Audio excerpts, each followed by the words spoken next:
In more news now, we've already seen onions and tomatoes being sold at the 100 rupee mark there for real. But this time, it's common salt that's being sold at an exorbitant price of 150 rupees per kg, but only in parts of Bihar, all because of a rumor of scarcity of the essential ingredient of food.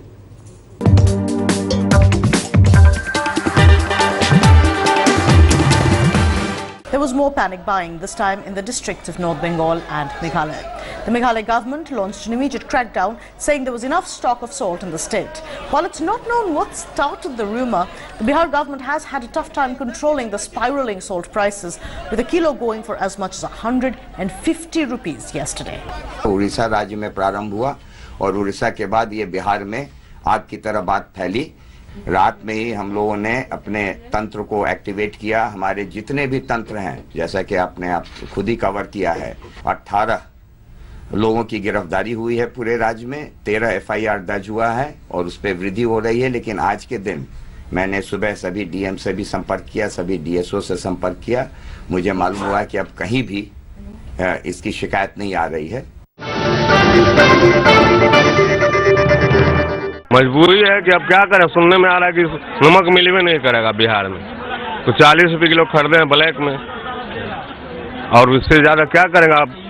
And not too far in Siliguri in West Bengal, story much the same. বাজারে বলছে মানে গাড়ি আসছে না, এটা কি আদৌ সত্য? কেউ কি খোঁজ খবর নিয়েছেন?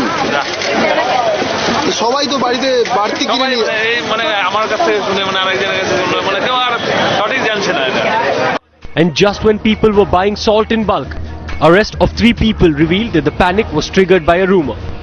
But even this matter soon acquired political colors, with the BJP blaming the JDU for misgovernance and the JDU hitting right back, holding BJP responsible for the rumors. देखिए, बीजेपी और संघ परिवार अफवाह फैलाने वाली संस्था है। इन लोगों का यही कारोबार है।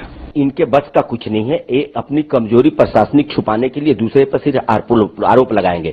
बिहार में ये शासन करने योग्य बचे नहीं है। हमारे हटने के बाद हर चीज इनके कंट्रोल के बाहर है। और चूंकि गुजरात से नमक आता है, तो ये इस तरह का र्यूमर फैला दिया कि गुजरात से नमक को रोक दिया गया और गुजरात से नमक नहीं आ रही है। तो ये तो और कोई नहीं, भारतीय जनता पार्टी के लोग ही इस तरह का र्यूमर फैलाने में पारंगत है। कांग्रेस के राज में महंगाई बढ़ती रही है, और जब से कांग्रेस के समर्थन में इस बिहार की सरकार उतर आई है, तब से इस सरकार का बाजार पर से नियंत्रण खत्म हो गया। प्याज के दाम बढ़ गए, आलू के दाम बढ़ गए, अब नमक की बात सुन रहे हैं। सरकारी विभाग है, बिहार सरकार का विभाग है, उसके लोगों का अपने विभाग पर नियंत्रण नहीं है। Last week, a similar rumor had pushed up prices of salt to 60 rupees a kilo in Orissa. Now it seems profit mongers are having a field day in Bihar.